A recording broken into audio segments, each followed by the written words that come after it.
I will talk about the posterior mediastinum mainly, as we have discussed the inferior mediastinum earlier maybe, and I will just go straight to the contents of the posterior mediastinum.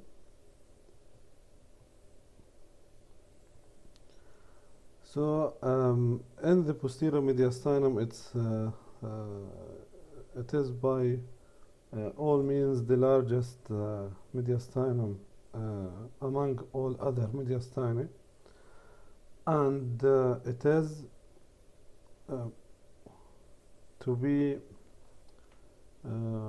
around the esophagus and the thoracic aorta. In fact, it is about the esophagus, as you may remember that the esophagus begins in the neck as the continuation of the pharynx, and that is for a short distance. Then it immediately passes through the superior mediastinum, and we have seen it there.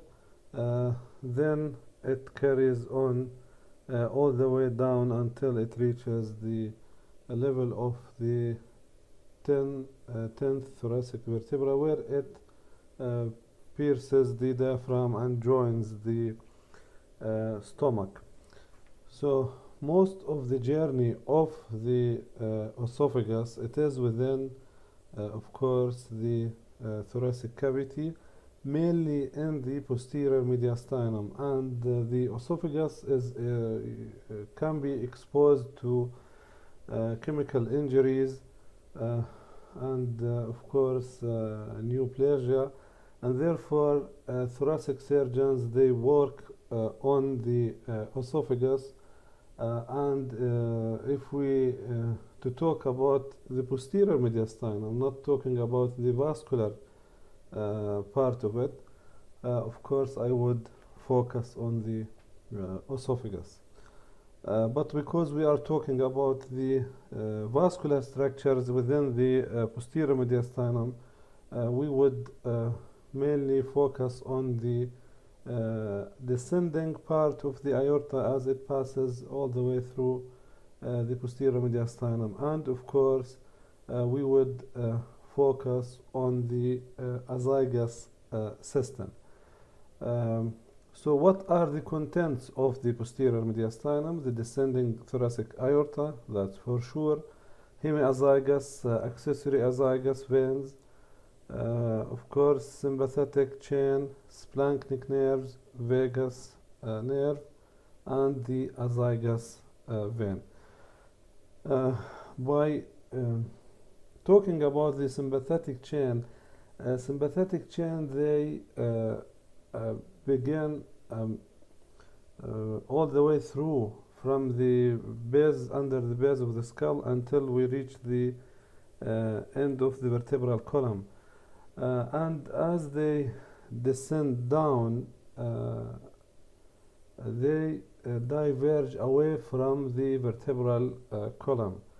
And therefore, even you've seen them in the superior mediastinum here, they are running on the body and on the heads of the ribs, so they are lateral in position. As they travel down, they go again on the lateral side. So some authors, they don't include them in the posterior mediastinum, bearing in their minds that they are away from out the boundaries of the posterior mediastinum, and there is splanchnic nerve. So if you come across such authors and their writings, I'm not sure I've seen it in the major textbooks such as Snell or Gray's Anatomy, but I've seen it other in different textbooks. But we will consider them as major textbooks as contents of the posterior mediastinum. in any way we would focus on the descending aorta and the azygous veins. Of course, the esophagus, I did mention that the esophagus is there. Here is the esophagus, and behind it to the left is the descending aorta.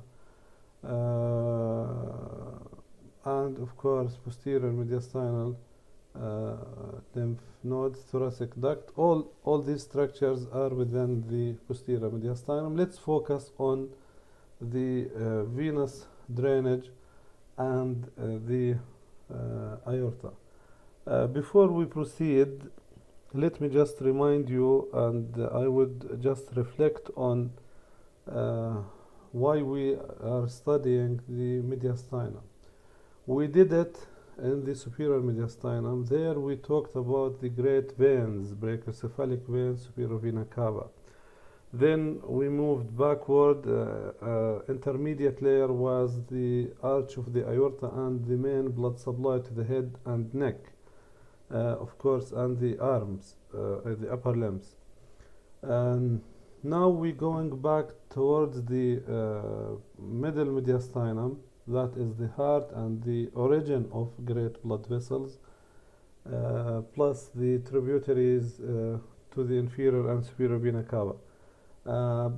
More about this in the next, already we talked about them, the ascending aorta and pulmonary trunk, superior vena cava, the lower half.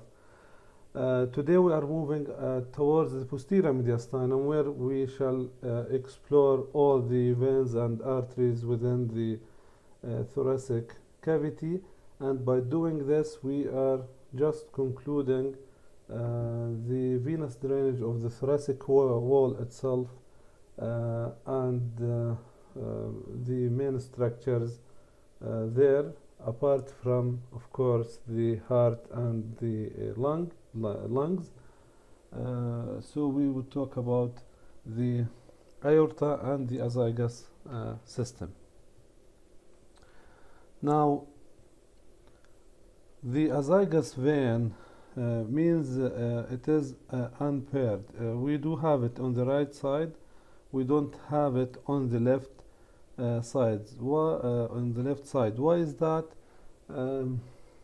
Some people, they may explain it as the fact that the heart is more likely to be on the left side, shifted to the left side, and maybe for that reason the azygous, we don't have left azygous vein. But this is something to think about. It's not been proven. Of course, the embryogenesis is following this story. We may touch on it later on. Now, typically starts from the posterior aspect of the inferior vena cava at or below the level of renal veins. These are the renal veins. At the level of the renal vein, this could be the origin of the azygous vein. Now, the most constant fact about this vein that it is not constant. In all textbooks you would see this subcostal, the origin of the azygous vein. It is the subcostal vein and the right ascending lumbar vein. The right subcostal vein unites with the ascending lumbar vein. Both of them, people refer to them as the origin of the azygous vein. However, if you talk about this origin, then you wouldn't be able to explain the relation to the inferior vena cava. In most textbooks, they describe the azygous vein as a channel between the superior and inferior vena cava. To the superior vena cava, we know that it is finally going to join the superior vena cava. The unclear thing, its relation to the inferior vena cava. So if you talk about these two veins, as all textbooks they do, then you assuming that there is no connection between the superior and inferior vena cava, as the azygous vein is originating without connecting to the inferior vena cava. However, having said that, a huge variability in this area. Most likely the azygous vein is connected in a way to the inferior vena cava, and I'm sure this vein has a name. It is, we call it lumbar azygous vein. It may be, if it is present, then there is a straight connection between the azygous and the inferior vena cava. If the lumbar azygous vein is to be witnessed as it is in this diagram, then the right subclavian vein, the right ascending lumbar vein, they unite with the, of course, the lumbar azygous vein, and they form the azygous vein. I didn't write for you the lumbar azygous vein. In fact, I would rather you to think about the origin of the azygous vein as a variable origin, and I have to talk about it in a way that to convince you that there is a connection between the inferior vena cava and the azygous vein. I did my best to do so. This is the only explanation how they connect to each other, the azygous and the inferior vena cava, but I would stick to what has been written here in the major textbook books such as Snell and Gray's Anatomy for Students at least. So variable in its origin, it is often formed by the union of the right ascending lumbar vein and the right subcostal vein. We are talking about these two veins as they form the azygous vein. They could be joined by the lumbar azygous vein, and then this would secure a connection to the inferior vena cava. If it is absent, the lumbar azygous, different variable connections can be set up between the inferior vena cava and the azygous vein. So the bottom line is that the origin of the azygous vein is variable. You stick to what I'm saying to you here for the sake of the exam. Now, the origin of the azygous vein is in the abdomen for sure, at the level of renal veins and above, of course. So it is below the diaphragm, and therefore if you have a vein ascending backward towards the right atrium or towards the superior vena cava, in the case of the azygous vein, you have to come to pierce or to pass through the diaphragm. And this is also variable. It may pass behind the right crest of the diaphragm or pierce it, or it may traverse the aortic hiatus to the right of the cisterna chyli. So because its origin is variable, the way it traverses the or pierces the diaphragm is also variable. And I would like you also to memorize this, not for the sake of memorizing, but the sake of to accept the fact that some veins they do have normal variation in their origin, and they have to pass in different ways to reach the thoracic cavity. For example, the azygous vein. Now the azygous vein then ascends in the posterior mediastinum anterior to the bodies of the lower 8 thoracic vertebrae. Lower 8. So we have 12 thoracic vertebrae. It would reach the number 8 of them, leaving the upper four, which are, if you think about them, the boundaries of the superior mediastinum. So here you need to think as an anatomist, you need to think that this azygous vein is connecting the abdominal cavity by touching the inferior vena cava up to reach the superior mediastinum before it pierces the pericardium, which is the superior mediastinum. So you may choose to memorize that it crosses over the lower 8 thoracic vertebrae, but also you need to elaborate on this. You need to think that we are joining the superior mediastinum. So if I to describe the azygous vein, I would say it was born in the abdomen below the diaphragm. Then it pierces the diaphragm in variable ways, as it is written there, and then it ascends in front of the bodies of the lower thoracic vertebrae, reaching the superior mediastinum to join the superior vena cava.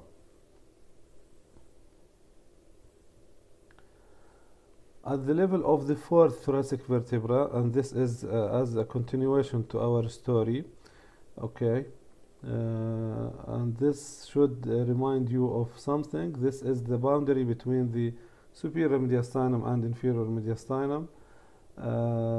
The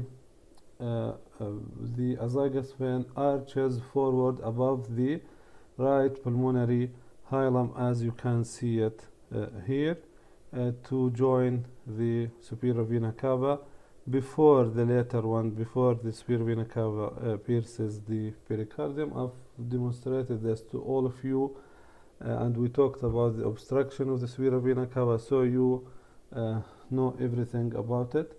It ends in the superior vena cava before the later pierces the pericardium. So the azygous vein has a variable origin, a variable way to come across the diaphragm, ascends in front of the lower 8 thoracic vertebrae to join the superior vena cava. It arches around the 4th thoracic vertebra to join the superior vena cava, and it arches above the the hilum of the right lung.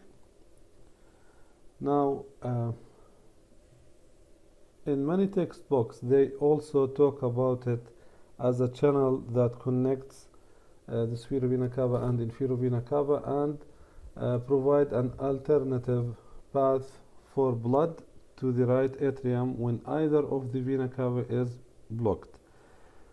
So if the superior vena cava is blocked, we talked about this in many cases, above the entrance of the azygous vein, we did mention that, and below the entrance of the azygous vein, we did talk about this, and also if the inferior vena cava has been blocked by a tumor, also the venous drainage would come to the superior vena cava by means of the azygous vein. So it works both ways. And when there is a congenital interruption of the inferior vena cava, development of the inferior vena cava, something wrong went to it during hemorrhagenesis, the azygous vein can become as large as the inferior vena cava that it has replaced. So this is an indication also that there is a connection between the inferior vena cava and the azygous vein, and this connection could be the only way that people survive if they have congenital problems with their inferior vena cava. We've seen a proof for this in the superior mediastinum. We talked about tumors invading the superior vena cava and how the venous drainage used this connection between the superior vena cava and the inferior vena cava, which is the azygous vein. Now the azygous vein has numerous tributaries, including the 8 lower right intercostal veins, the right superior intercostal vein, right superior intercostal vein, the superior and inferior hemiazygous veins, this one here, numerous mediastinal veins. One thing I should say about the azygous vein and how to help you memorizing what are the tributaries of the azygous vein, simply you need to think about this. The problem all the time it's in the venous drainage and the blood supply of the first intercostal, the second and the third, fourth. These are spaces where we don't have the arch of the azygos or the azygos itself, as it ends and joins the sphaera vena cava at this level. Also, I would talk about the descending aorta in a bit. Here is the descending aorta. Here, this is the arch. Descending aorta begins where the arch of the aorta ends, and it is below or at the level of the sternal angle. So we don't have descending aorta to supply the first intercostal space, the second, the third, and etc. So all the time, we would have problems with these intercostal spaces, either with their blood supply or with their venous drainage. So we talking here about the venous drainage. We did mention the left brachiocephalic.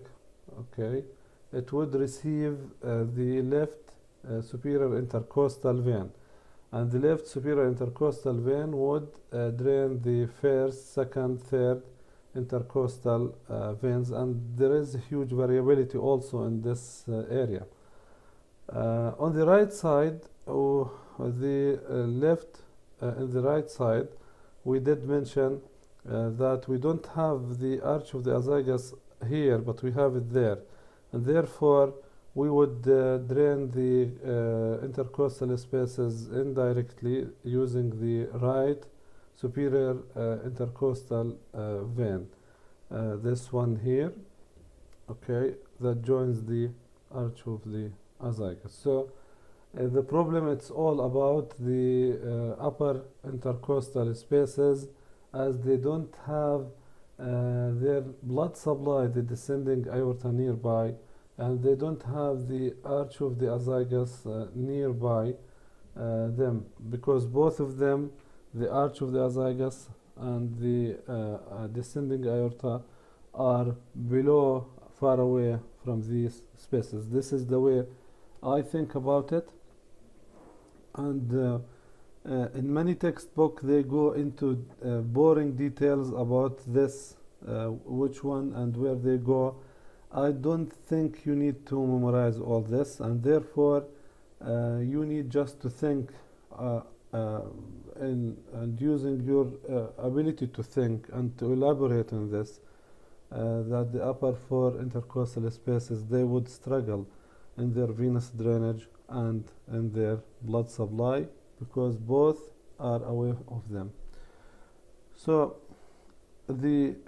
that's why the azygous vein receives the lower 8 intercostal veins, the right superior intercostal vein, the superior which drains the problematic intercostal spaces, the superior and inferior hemiazygous, of course, on the left side.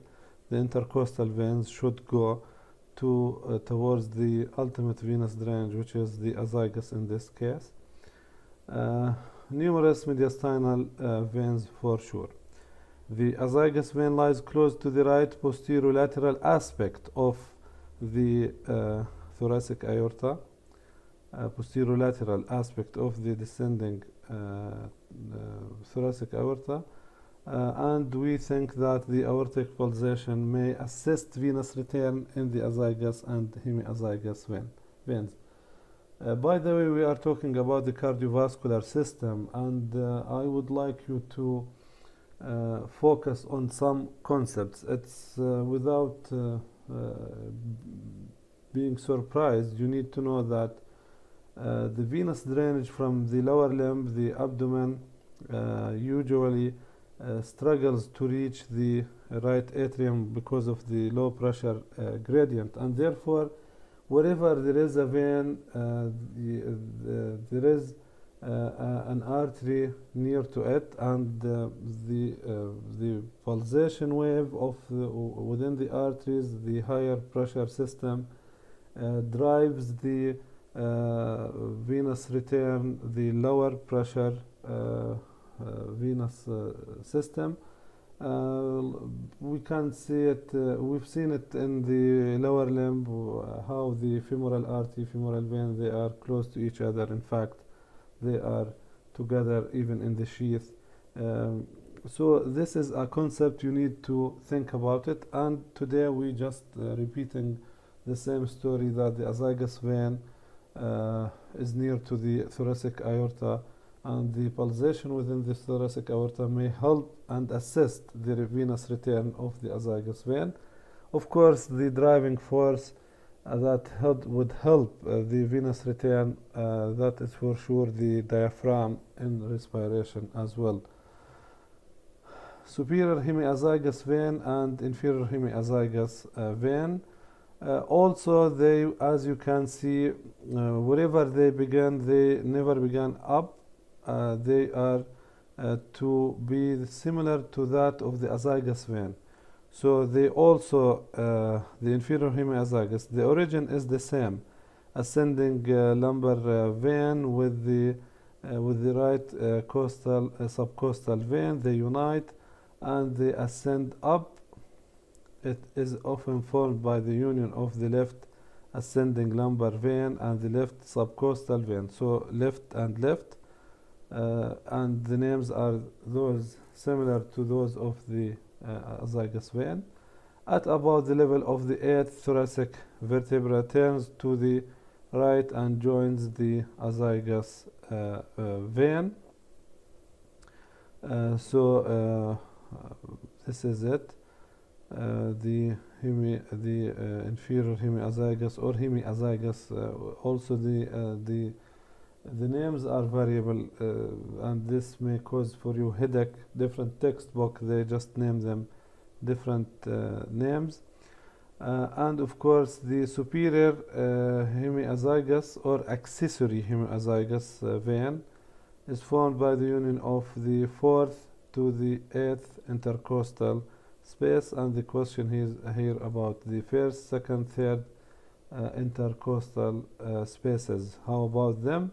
We did mention them, that they are drained on the left side by the left superior intercostal vein that drains the number 1, 2, 3 and joins the brachiocephalic vein. And this is also can be variable, but we will not go there. So as you can see, on the left side we have the same story as it is on the right side. On the right side, the lower 8 intercostal space is drained by the azygous vein, leaving the upper 4 or 3 variable here. They have to go through the superior right superior intercostal vein towards the right brachiocephalic vein. Sometimes I won't talk about the normal variation here. On the left side, instead of having a continuous azygous vein, we do have interrupted structures. We call them inferior hemiazygous, which shares the same origin as the azygous vein, but on different side. Left ascending lumbar, left subcostal vein, they unite and they form the inferior hemiazygous vein, and it goes towards the azygous vein eventually. And accessory hemiazygous vein also is formed to the it joins the azygous vein at the level of the 7th thoracic vertebrae.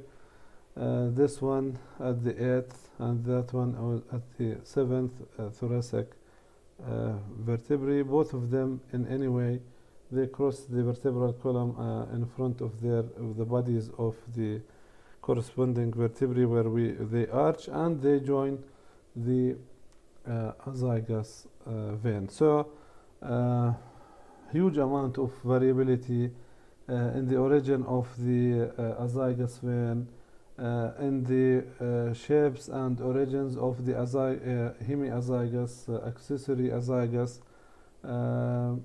So the picture here is about variation, and therefore my strong advice to you is to stick to what I've summarized to you here in my lectures. You don't need to know more than that. This is more than enough.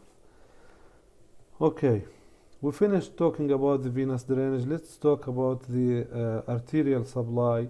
You should consider the descending aorta as the main blood supply to the walls of the thoracic cavity or the thoracic cage, the intercostal spaces. They are very important areas in respiration and etc.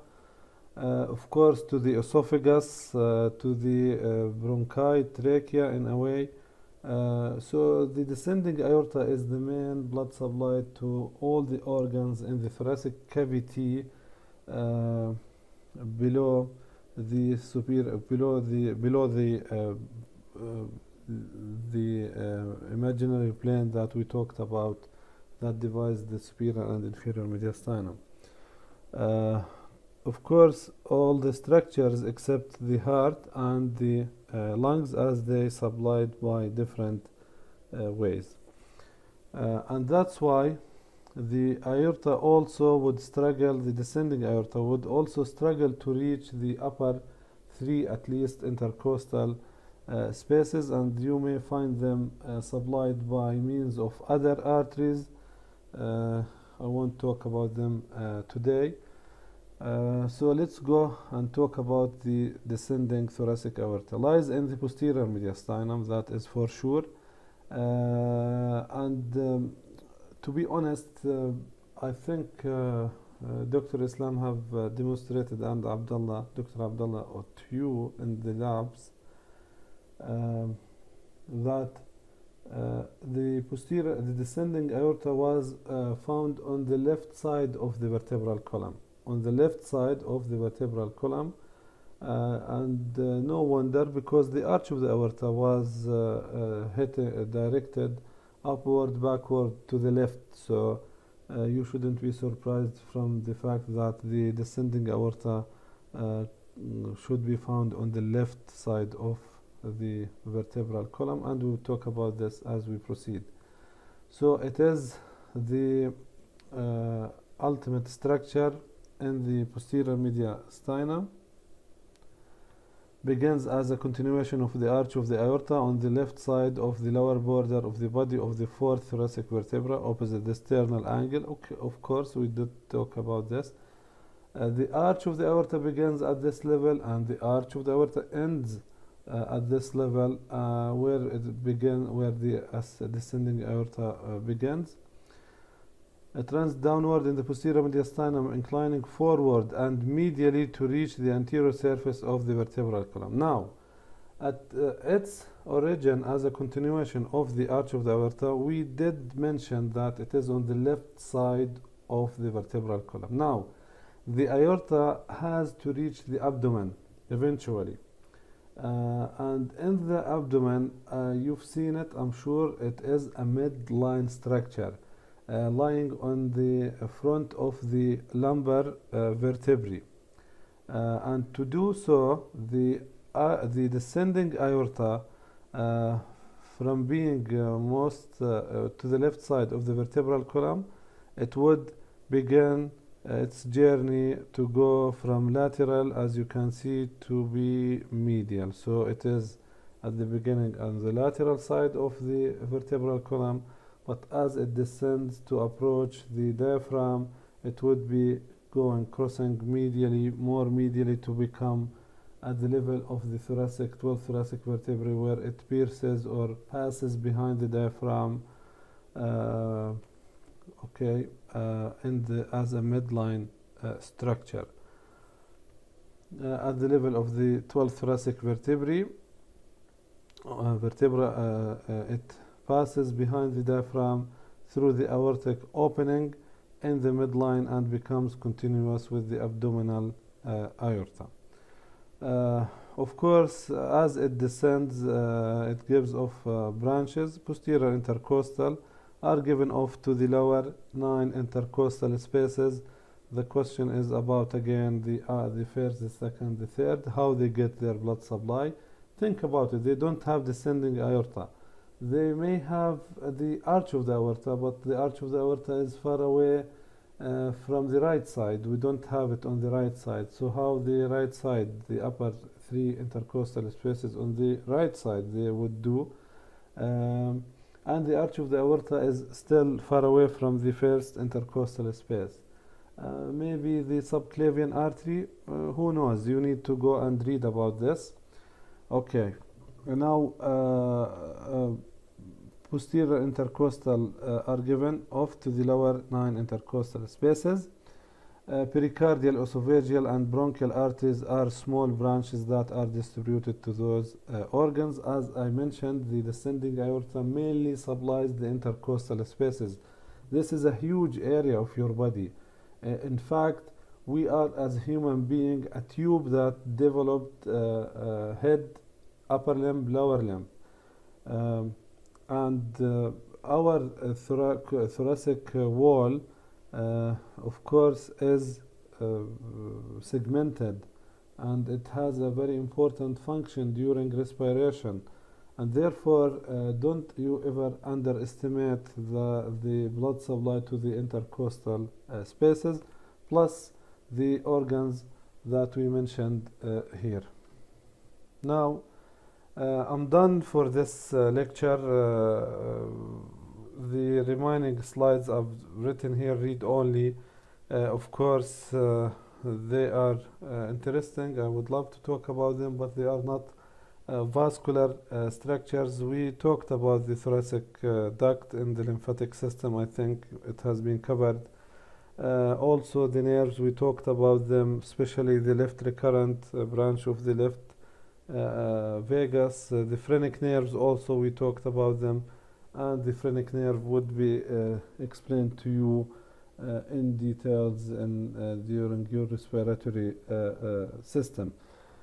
So I would leave it here. Thank you for listening. And this lecture should not take from you more than 15 to 20 minutes to memorize the most important things, the azygous and azygous system, plus the descending aorta.